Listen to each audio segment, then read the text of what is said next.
Hola, mi nombre es Samuel Rico, pastor de Nova. Nova es una iglesia cristiana en Jalapa, Veracruz, y nuestro propósito principal como iglesia es reunirnos alrededor de la palabra de Dios. Creemos que Dios a través de su palabra es como transforma a su pueblo. Nos llama a creer, a arrepentirnos, a amar lo que antes aborrecíamos, a aborrecer lo que antes amábamos. Y entonces, antes de empezar con esta prédica, déjame recordarte un par de cosas. El propósito principal para subir estas predicaciones en línea es para aquellos comprometidos con una iglesia local que no pudieron asistir por cualquier razón a su iglesia este domingo. Estas predicaciones son un recurso para nosotros, para poder crecer, para poder escuchar la palabra de Dios. Sin embargo, creemos que un cristiano no puede existir sin una iglesia. Creemos que el contexto bíblico en el cual el cristiano crece y se sustenta como cristiano por la gracia de Dios es a través de su iglesia local, sometiéndose a un liderazgo local, amándose unos a otros, sirviéndose unos a otros, perdonándose unos a otros. Un cristiano no puede vivir su vida cristiana simplemente consumiendo predicaciones en una pantalla de su televisión, de su computadora. Entonces te animamos a comprometerte con una iglesia local. Si no pudiste asistir a una iglesia este domingo, nos da gusto que estés viendo este video.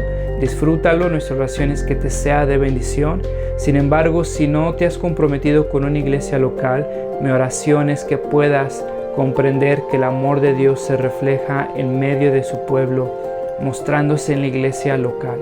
Nuestra oración es que Dios siga transformando nuestro país, que el Evangelio siga siendo proclamado, que la sana doctrina siga expandiéndose en nuestras iglesias y cada vez más cristianos podamos adorar a ese Dios soberano que nos ha mostrado su gracia a través de Cristo a pesar de lo que somos. Por ahí de 1631 surgió una Biblia que llegó a ser conocida como la Biblia malvada, la Biblia del pecador, o también como la Biblia de los adúlteros. Y esta Biblia llegó a ser tan odiada porque promovía el pecado, que llegó a ser coleccionable. Y todo surgió por un error de impresión. Sabes, ahí en 1500, ¿te acuerdas cuando empieza la Reforma? Martín Lutero empieza a repartir folletos. Unos años antes había inventado la imprenta, y esta imprenta era como una máquina, si te imaginas, como una máquina de hacer tortillas, pero grande. Y ponías el parámetro o la guía, las letras de metal inversas, las llenabas de tinta, imprimías el papel y entonces multiplicabas el proceso y la impresión era más barata, más rápida, pero tenías que asegurarte que el parámetro, aquella cosa que iba a imprimir sobre el papel, estuviera correcta, porque si había un error en el parámetro, todas las impresiones iban a salir mal. Iba a ser un desperdicio de papel, de recursos, de tiempo, y aún más grave, podías repercutir en el crecimiento intelectual o en el crecimiento espiritual de muchas personas. Cuando se llegó a publicar esta Biblia, nadie sabía lo que contenía adentro, pero un error en el parámetro había escandalizado a muchos. En Éxodo 20, versículo 14, cuando Dios le está entregando los 10 mandamientos a su pueblo, ves que dice: no robarás, no matarás. Y en el versículo 14 dice: cometerás adulterio. Para muchas personas esto era una oportunidad para pecar, créelo o no, porque se excusaban que la Biblia decía que Dios promovía el pecado. Esta Biblia llegó a ser atesorada por algunos, odiada por la mayoría. Pasó a la historia a ser la Biblia del pecador o la Biblia malvada. Te quiero preguntar algo esta mañana. ¿Qué Biblia, qué parámetro estás siguiendo para tu vida espiritual. Y no estoy hablando de versiones de Biblia, ya no estaban emocionados, no me interesa eso. No estoy interesado en esa conversación. Estoy hablando de qué parámetro, qué ejemplo espiritual estás siguiendo para tu vida. Pablo está hablándole a Timoteo en su última carta. Son las últimas palabras que va a hablar Pablo a su discípulo. Ponte a pensar en esto. Pablo ya sabe que es la última vez que va a hablar con Timoteo. Sabe que es la última vez que Timoteo lo va a escuchar directamente. Y está pensando Pablo en qué decirle a Timoteo. Ponte a pensar en esto. ¿Qué le dirías a una persona si fuera la última vez que fueras a platicar con esta persona? Si sabes que es la última vez que lo vas a ver o que la vas a ver, ¿cuáles son las cosas que les dirías? Yo estaba leyendo este capítulo y estaba pensando en la posición que Pablo tenía en las últimas palabras que le está diciendo a su hijo amado. ¿Qué le diría? Yo estaba pensando en mis hijos y estaba diciendo que bueno, ¿qué le diría a mis hijos si fuera la última vez que los fuera a ver?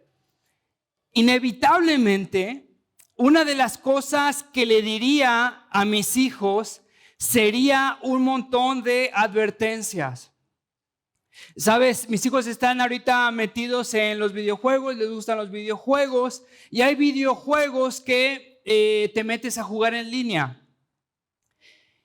Y cuando juegan en línea, le digo a mis hijos, siempre les ando repitiendo esto y creo que ya los tengo hastiados, pero les digo, miren, si juegan en línea, no quiero que platiquen con nadie. Apaguen esa opción porque hay una opción. ¿Y sabes por qué? Porque no sé con quién están hablando. Llámame controlador, llámame un papá neurótico, pero no veo la necesidad de que en esta edad mis hijos estén ahí platicando con gente que no conocen. Si van a jugar, dale, jueguen con los demás, pero apaguen esa opción. Y entonces cada vez que voy a la tienda, punto, si la tienda está en la esquina, si mi esposa me manda ahí por una lata de frijoles, voy a ir al Oxxo y cada vez que voy a salir le digo a mis hijos, hey, aguas, no vayan a platicar con nadie. No quiero que los vea platicar con alguien porque los videojuegos se acabaron. Y sabes, estaba pensando en esto y si tuviera que escribir una carta a mis hijos y tal vez tuviera que irme o me fuera a morir, no sé, creo que una de mis advertencias sería eso en este momento.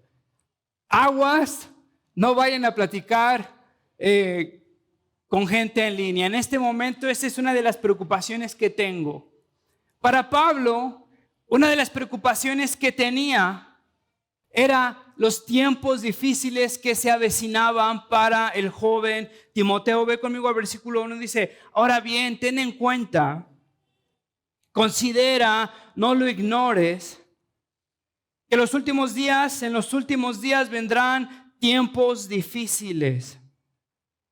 Que en los últimos días, ¿a qué se refiere Pablo cuando dice en los últimos días? Esta frase ha sido cuestión de obsesión para muchas personas que están enfrascadas en discusiones escatológicas o proféticas. Para muchas personas esta frase últimos días se refiere a los últimos días de la creación. No tendría sentido que Pablo le esté advirtiendo a Timoteo de los últimos días de la creación cuando Timoteo está en ese momento viviendo persecución y no sabe qué va a pasar en los últimos días de la creación. Para muchas personas que están obsesionadas con temas escatológicos oscuros, estos últimos días serán inaugurados por un presidente o por un papa o por un gobierno. Me acuerdo que tenía un amigo que estaba obsesionado con profecías, con escatología. Y me acuerdo que cada evento que sucedía en las noticias, este amigo estaba obsesionado que ya habían comenzado los últimos días. Me acuerdo que cuando fue la muerte de Juan Pablo II, después llegó el otro papa, era la inauguración de los últimos días. Cuando llegó Obama, el primer presidente negro, inauguración de los últimos días.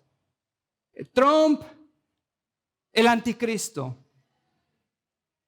Curiosamente, este amigo nunca ha dicho que López Obrador es el anticristo. No se enojen, nada más estoy diciendo. Siempre son figuras lejanas que inauguran la última dispensación o los últimos días.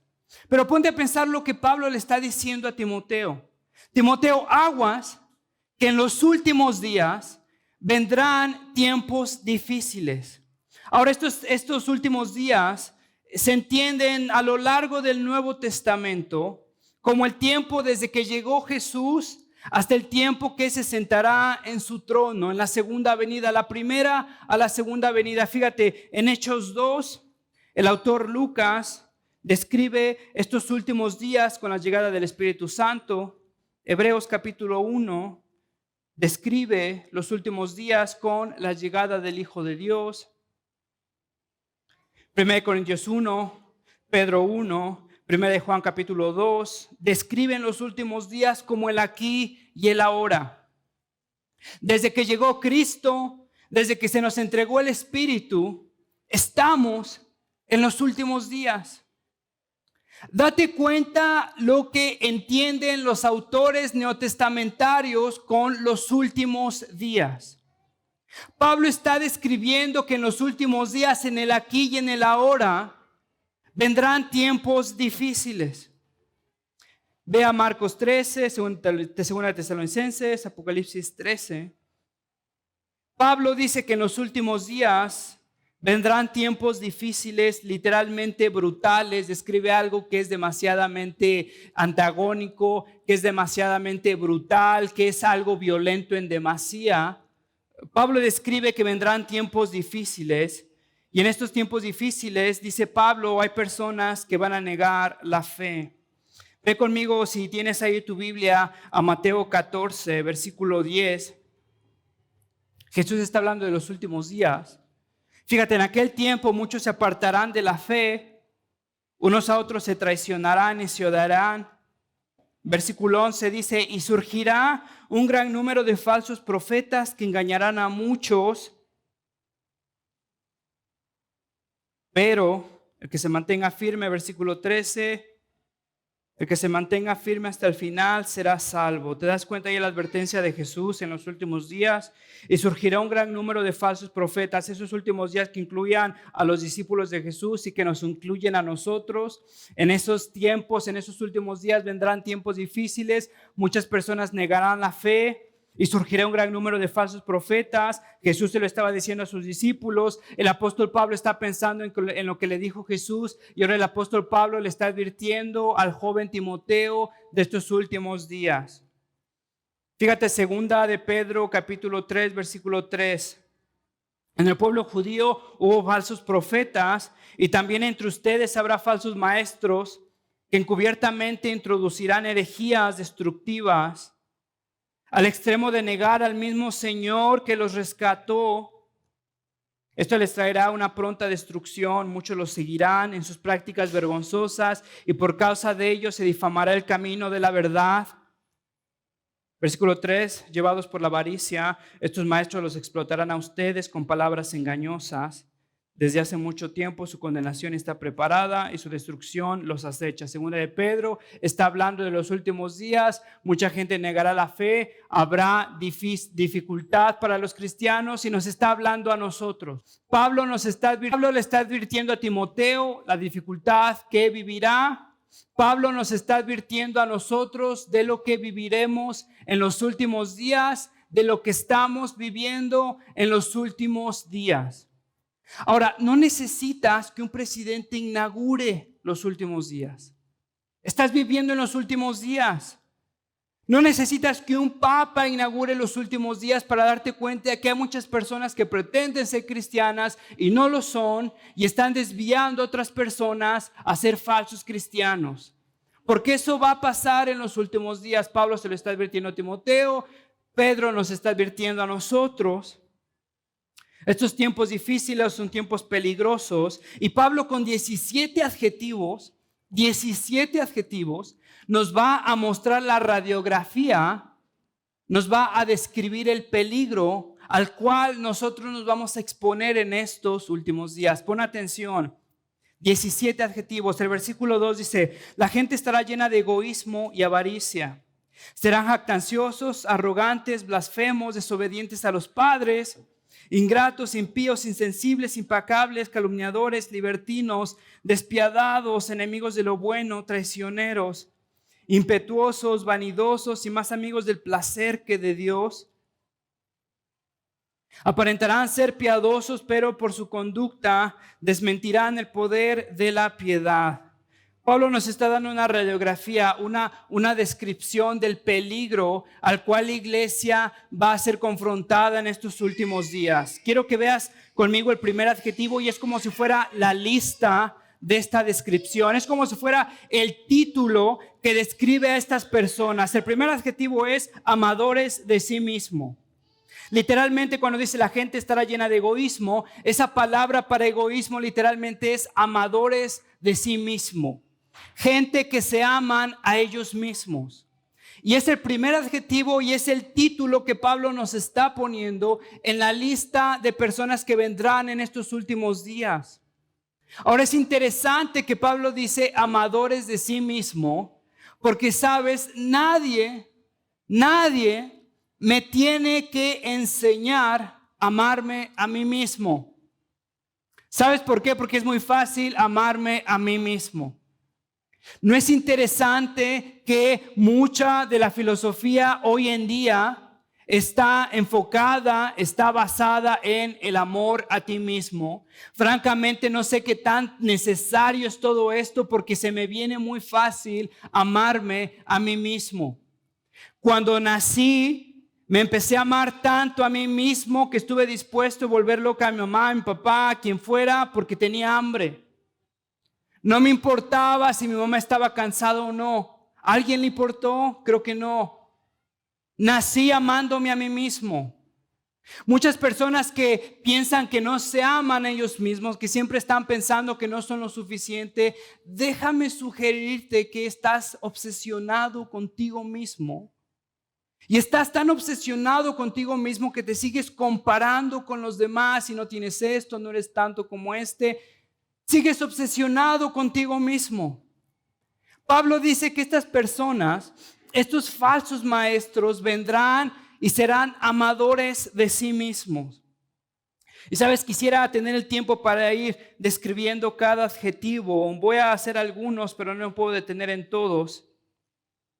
Solo quiero que te des cuenta que esta lista es muy similar a la lista de Romanos capítulo 1, cuando el apóstol Pablo está describiendo a los incrédulos, ¿te acuerdas? Aquellos que han rechazado el conocimiento de Dios y se han entregado a sus pasiones y concupiscencias. Fíjate, Romanos 1 describe a los que no han conocido a Dios. Segunda de Timoteo 3 describe a aquellos cristianos o cristinos que han dicho conocer a Dios, pero que han apostatado o que han dejado la fe.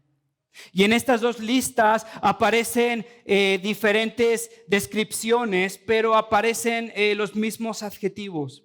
Por ejemplo, Romanos capítulo 1, versículo 29 dice, se han llenado de toda clase de maldad, perversidad, fíjate, avaricia y depravación. Calumniadores, enemigos de Dios, insolentes, soberbios, arrogantes, que se ingenian maldades, se rebelan contra sus padres. Los mismos adjetivos que aparecen en 2 de Timoteo 3 aparecen en Romanos 1. ¿Te das cuenta que entonces en 2 de Timoteo 3 describe al incrédulo que nunca fue creyente? Porque no es que estas personas llegaron a ser cristianos y dejaron la fe. Romanos 1 describe a los incrédulos, 2 de Timoteo describe a los incrédulos. La diferencia es que en 2 de Timoteo capítulo 3 eran personas que se creían cristianas, pero que abandonaron la fe. Sin embargo, quiero que te des cuenta que los frutos o el resultado es el mismo. Amadores de sí mismo. Y todas estas descripciones de estos adjetivos describen, reiteran lo que es amarse a uno mismo. Avaricia, no están satisfechos, quieren más para ellos mismos. Soberbios, piensan que ellos son lo mejor, piensan que ellos son el protagonista de cada historia. Son arrogantes. Fíjate que estas descripciones nos dan a entender la ausencia de algo. Son ingratos, literalmente sin gratitud.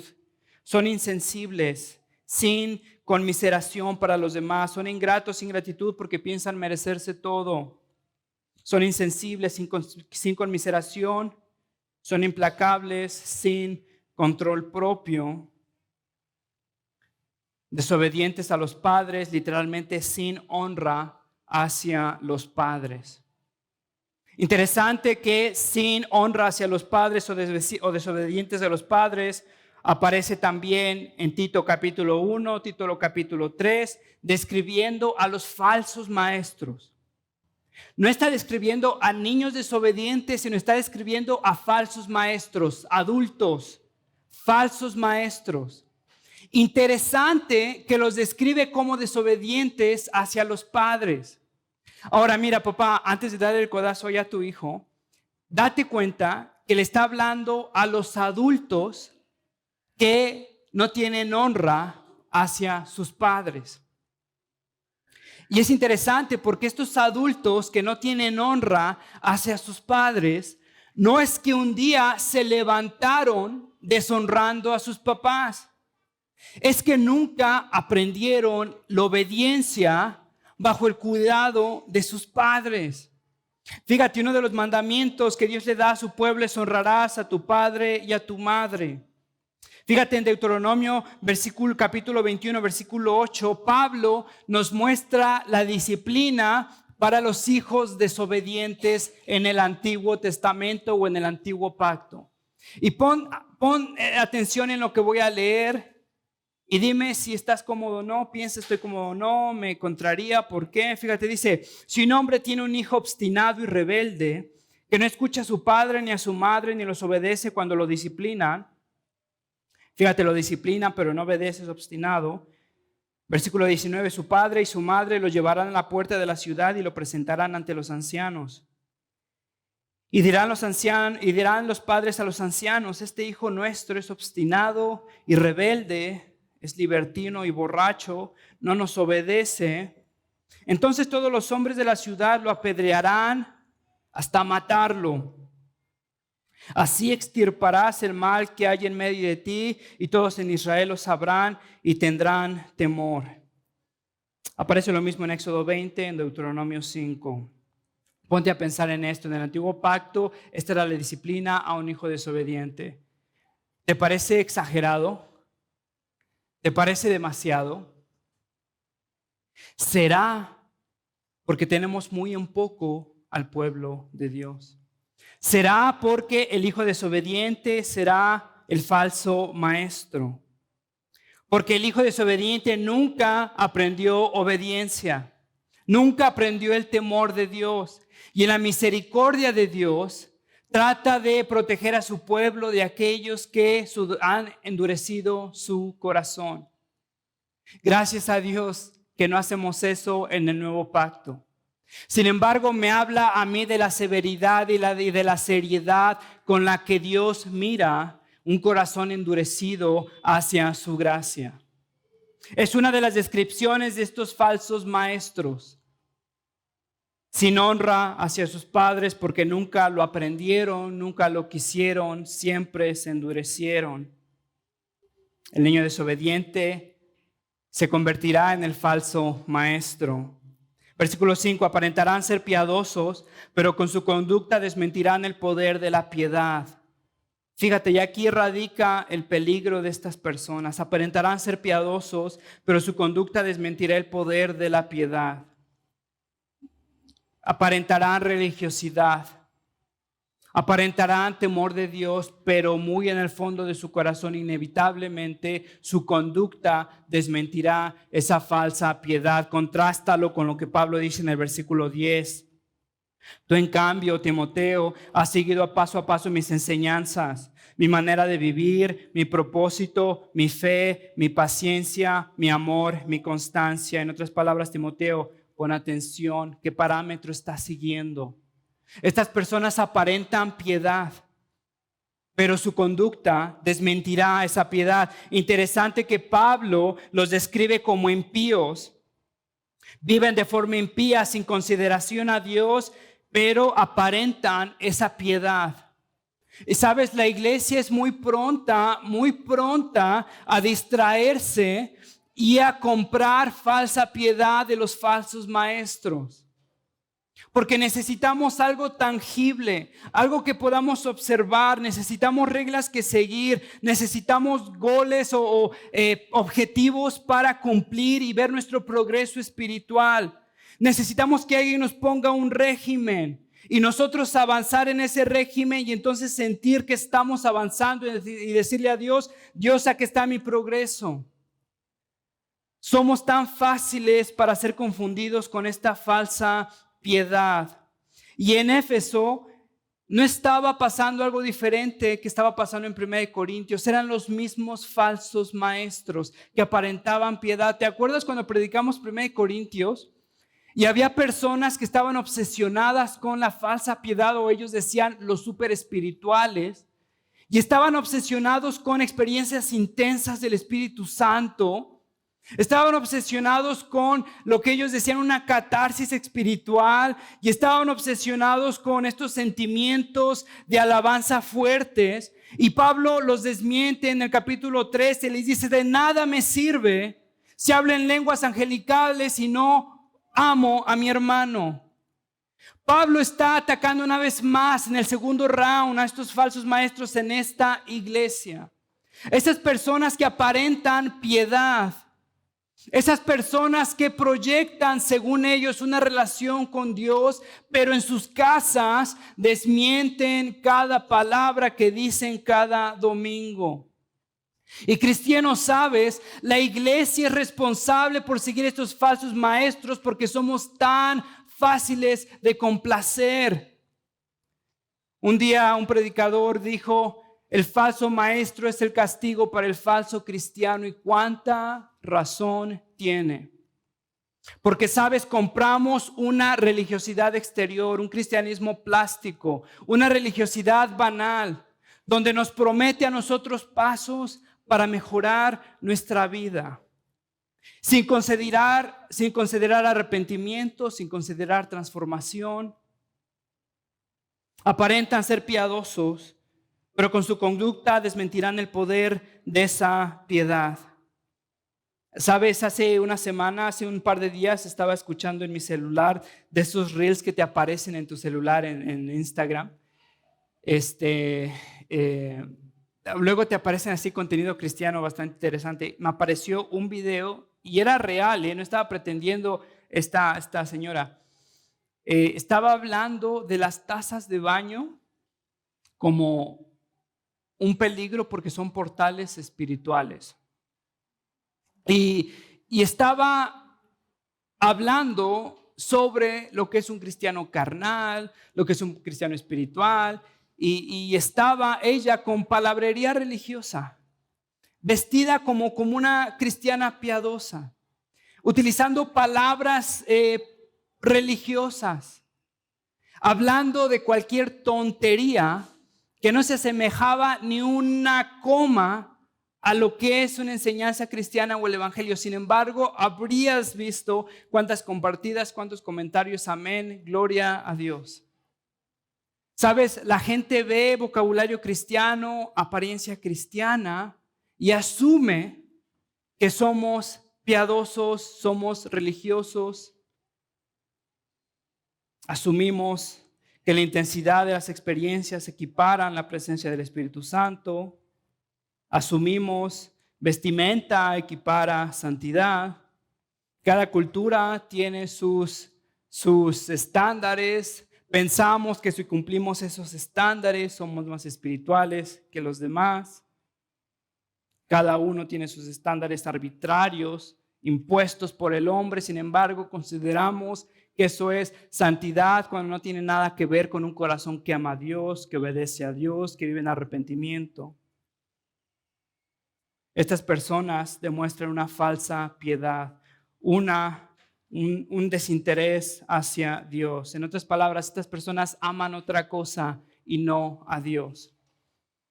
Fíjate, interesante, en 1 Timoteo capítulo 6, Pablo ya había advertido de estos falsos maestros y dice, este es de los que piensan que este falso maestro, estas personas, son de los que piensan que la religión es un medio de obtener ganancias. En otras palabras, buscan a Dios para que Dios les dé cualquier cosa, pero no se acercan a Dios por Dios. Te lo leo otra vez, está hablando de las mismas personas. Estos son de los que piensan que la religión es un medio de obtener ganancias. Buscan a Dios para obtener otra cosa. Buscan a Dios como una solución a sus problemas prácticos. Pero ¿qué si acercarte a Dios complica tu vida? ¿Seguirías aún así a Dios?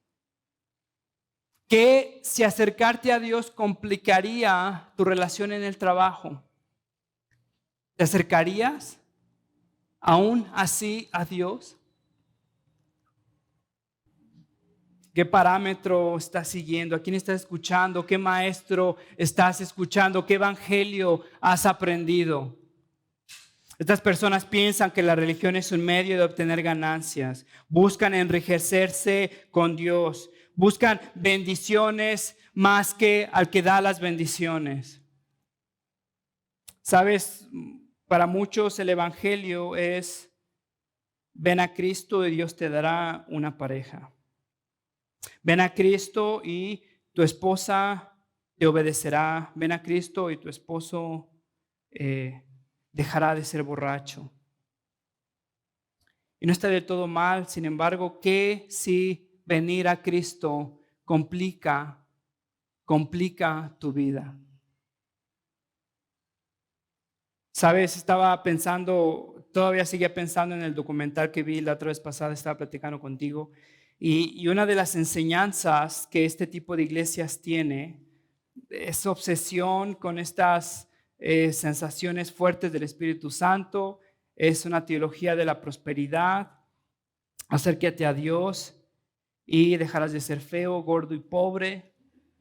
Me acerco a Dios y sigo siendo feo, gordo y pobre y me desilusiono con Dios porque he sido infiel. Hermano, Dios jamás te ha prometido dejar de ser feo, gordo y pobre. Dios te ama aunque seas feo, gordo y pobre.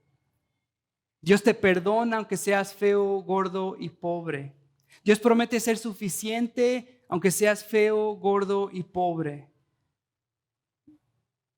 Piensan que la religión es un medio para obtener ganancias, aparentan piedad. Fíjate, contraste con Pablo una vez más. Mis persecuciones y mis sufrimientos, estás enterado de todo ello, de lo que sufrí en Antioquía, Iconio y Listra, y de las persecuciones que soporté, y de todas ellas me libró el Señor. Date cuenta que Pablo está hablando de sufrir. Llegó a Cristo para sufrir. Versículo 12, asimismo serán perseguidos todos los que quieran llevar una vida piadosa en Cristo Jesús. Sé que no te gustó, te lo voy a leer otra vez más. Asimismo serán perseguidos todos aquellos que quieran llevar una vida piadosa en Cristo Jesús. Hermano, ¿de dónde sacaste que venir a Cristo es la desaparición de todo tu sufrimiento? No lo entiendo. ¿Será que leíste una Biblia de un parámetro que estaba incorrecto y lo creíste como si fuera la verdad de Dios? ¿Será que Dios dejará de ser fiel si no sana esa enfermedad que tienes? ¿No será posible que Dios muestre su gloria a través de ese sufrimiento? ¿No será posible que la gracia de Dios es suficiente aun cuando no eres capaz de demostrarle que tanto lo amas o que tanto lo obedeces? ¿De dónde sacamos que el cristianismo es la ausencia de un sufrimiento temporal? ¿De dónde sacamos que Cristo nos promete aliviar todas nuestras dolencias en esta vida? ¿De dónde sacamos que venir a Cristo equipara una familia feliz y un final de Disney? ¿Será que Dios sigue siendo fiel en una familia atribulada? ¿Será que Dios sigue siendo fiel en un cuerpo quebrantado? ¿Será que Dios sigue siendo fiel en la pobreza? Asimismo serán perseguidos todos aquellos que quieran llevar una vida piadosa en Cristo Jesús. Mis persecuciones ya las sabes. Estás enterado de todo lo que he sufrido en Antioquía y de las persecuciones que soporté, y de todas ellas me libró el Señor. ¿Te acercas a Dios por algo más?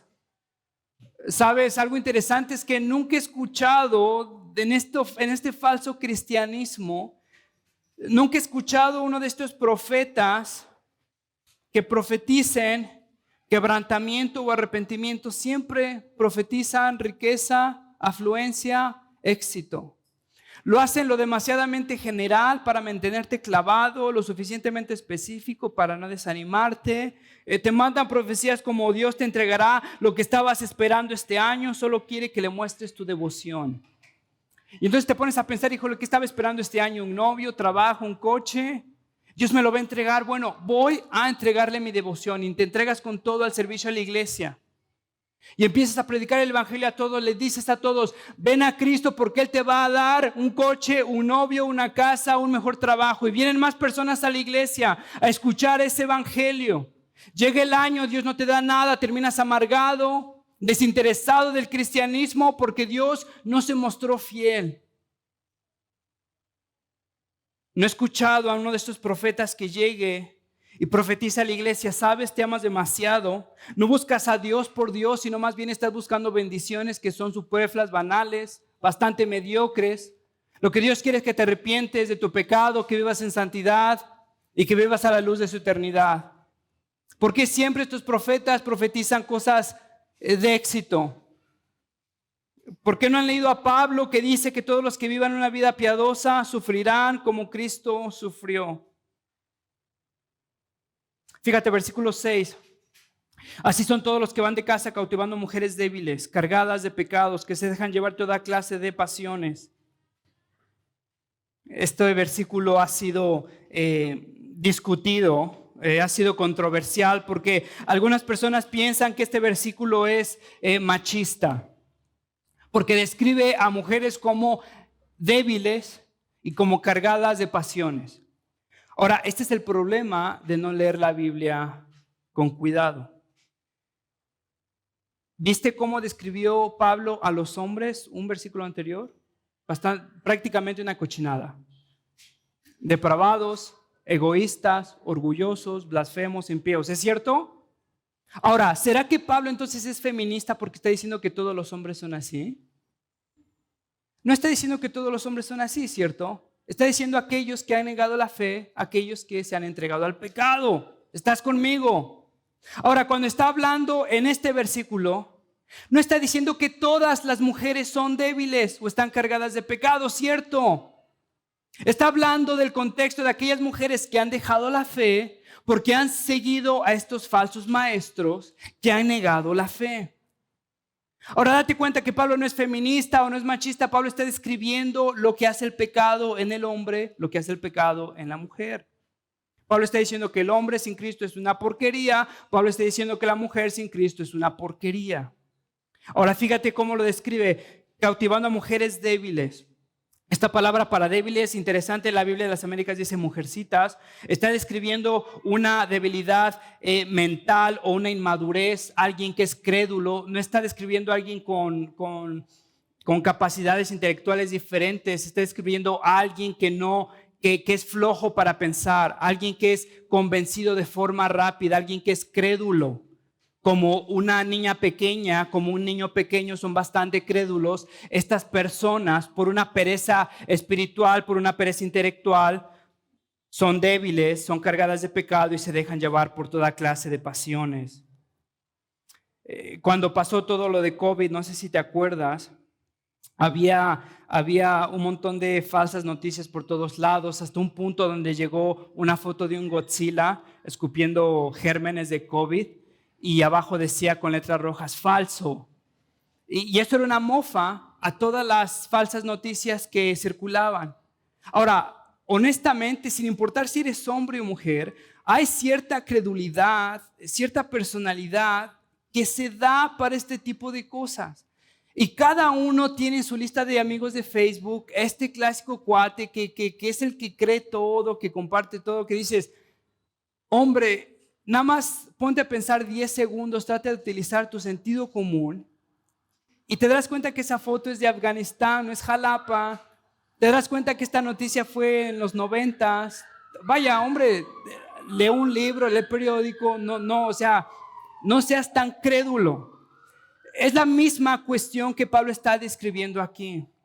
Está describiendo a estas personas que creen que las tazas de baño son portales espirituales.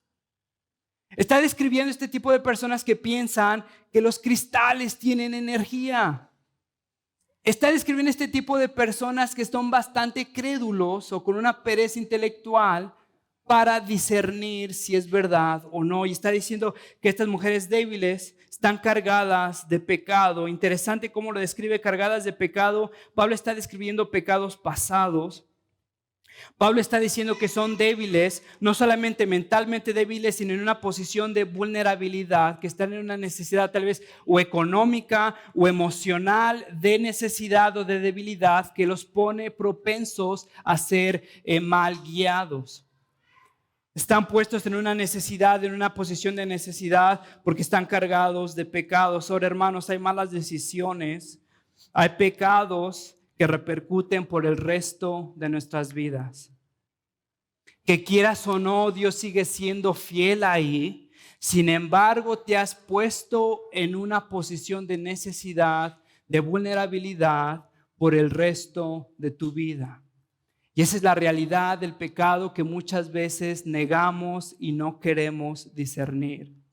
Dios ya te perdonó, Dios sigue siendo fiel, Dios está presente, el pecado ya pasó. Sin embargo, las consecuencias del pecado te han puesto en una posición de vulnerabilidad por el resto de tu vida. Pablo está describiendo a estas personas que están cargando estos pecados, estas personas que no tienen discernimiento, se dejan llevar por toda clase de pasiones. Versículo 8, siempre están aprendiendo, pero nunca logran conocer la verdad. No está describiendo una persona que siempre está ávida por aprender, que lee más su Biblia. Está describiendo una persona curiosa por tonterías, pero no por la palabra de Dios. Paciente para escuchar cualquier cosa que sea curiosa, cualquier cosa novedosa, pero que cuando le acercas la Biblia y hablas de Dios, es demasiado aburrido para esa persona. Está describiendo una persona que siempre está con un comezón en el oído por escuchar cosas nuevas, por escuchar métodos nuevos de limpia, por unos cristales nuevos. Comparte esto y serás bendecido, y ahí lo estoy compartiendo. Está describiendo este tipo de persona. Siempre están aprendiendo, siempre están queriendo escuchar cosas novedosas, ocultas, pero no tienen el discernimiento para escuchar qué es de Dios, lo que no es de Dios. Estas personas, estos falsos maestros llegan a estas casas. Estos falsos maestros toman control de estas personas. Estos falsos maestros crecen sus iglesias. Estos falsos maestros empiezan movimientos. Estos falsos maestros empiezan reavivamientos. Versículo 9, pero no llegarán muy lejos porque todo el mundo se dará cuenta de su insensatez, como pasó con aquellos dos. Habla de James y Jambres cuando Moisés, saca al pueblo de Dios. Hay dos magos de Faraón que tratan de imitar a los milagros de este Moisés, ¿te acuerdas? Pero llega el tercero y no pueden más. Pablo los está equiparando con ellos. Algún día dejarán de hacer esto, algún día dejarán de pretender, algún día dejarán de imitar lo que pretenden ser como piedad. Déjame terminar ya con esto. Pablo está hablando de un mal parámetro, Pablo está hablando de los falsos maestros. Y ahora Pablo anima a Timoteo a seguir. Tú permanece firme, el versículo 14. En el versículo 15, desde tu niñez conoce las sagradas escrituras que te pueden dar sabiduría necesaria para la salvación. No necesitas un conocimiento oscuro, no necesitas un conocimiento nuevo. Tienes las sagradas escrituras que te dan salvación. Versículo 16, toda la escritura es inspirada por Dios y útil para enseñar, para reprender, para corregir y para instruir en justicia. Toda la escritura es inspirada a Dios. Esto es lo que necesitas. Todo esto es útil para cambiar tu corazón, para moverte al arrepentimiento, para producir frutos de santidad. No necesitas un conocimiento oculto de un nuevo maestro. No necesitas seguir a nadie más. No necesitas comprar nada más. No necesitas este nuevo libro.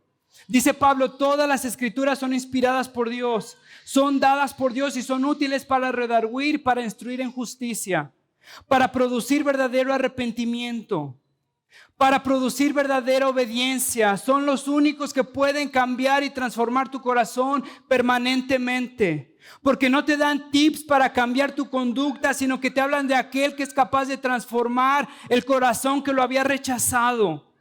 Porque solo la gracia de Dios puede moverte a la obediencia verdadera. Porque por más que tengas rutinas y tips y reglas, no pueden cambiar un corazón endurecido. Pablo está diciendo, todas las escrituras son inspiradas por Dios. Son útiles para redarguir y para instruir en justicia. Es lo que necesitas. No necesitas nada más. No necesitas escuchar a nadie más. No necesitas seguir a nadie más. No necesitas una nueva religión. Todas las escrituras son útiles para redarguir, para instruir en justicia. Hace unos años un pastor me estaba comentando, estaba platicando de una actividad que hizo en su iglesia. Pensó que era buena idea, un pastor de jóvenes, juntó a sus alumnos jóvenes también, y pensó que era buena idea tener una actividad donde se dieran cuenta de lo importante que era tener la palabra de Dios con ellos. Y entonces se le ocurrió una actividad. Cada persona, eran como 10 personas, cada persona iba a pasar al centro del círculo, se iba a tapar los ojos y con los ojos cerrados, olvidándose de los demás, iba a hablar como si Dios estuviera ahí y iba a hablarle de lo que necesitaba expresarle a Dios. Y este grupo de personas iba a mencionar diferentes versículos. Esta persona que estaba en medio iba a compartir sus dudas, sus miedos, sus ansiedades, y los demás le iban a responder con la palabra de Dios. Todos estaban muy incómodos, nadie quería compartir nada. Los primeros que pasaron, pues no se pudieron abrir mucho, tenían pena, platicaban cualquier cosa, hasta que llegó una niña, una joven, una adolescente. Ya desde el principio se veía mal, estaba llorando, estaba temblando.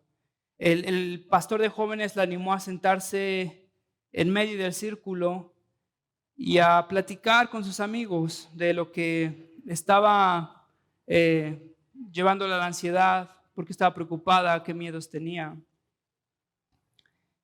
Y con los ojos cerrados, sin ver a nadie, pretendió que estaba hablando nada más con Dios. Y empezó a decir que estaba ya cansada de la vida, que no veía mucho punto el estar aquí, que estaba luchando con un pecado que la había arrastrado por mucho tiempo y que ni siquiera sabía si Dios ya era capaz de perdonarla. Todos estaban callados. Era la primera vez que alguien había compartido algo de trascendencia en ese grupo de jóvenes. Esa niña se veía las lágrimas que le estaban rodando. Estaba pensando que Dios ya era incapaz de perdonarla. Todos estaban callados hasta que una voz de uno de sus amigos se escuchó desde atrás y le dijo: por lo tanto, ya que en Jesús, el Hijo de Dios, tenemos un gran sumo sacerdote que está sentado en el trono, que ha atravesado cada una de las tentaciones que nosotros tenemos, no es incapaz de compadecerse de nosotros. Así que acérquense al trono de gracia para recibir gracia en el tiempo que más lo necesitamos. Esta niña lloró un poco más y dijo: es que ni siquiera sé si hay un objetivo de vivir en esta vida, ya no tengo nada por qué vivir. Otra voz desde afuera dijo: ¿a quién tengo yo en los cielos?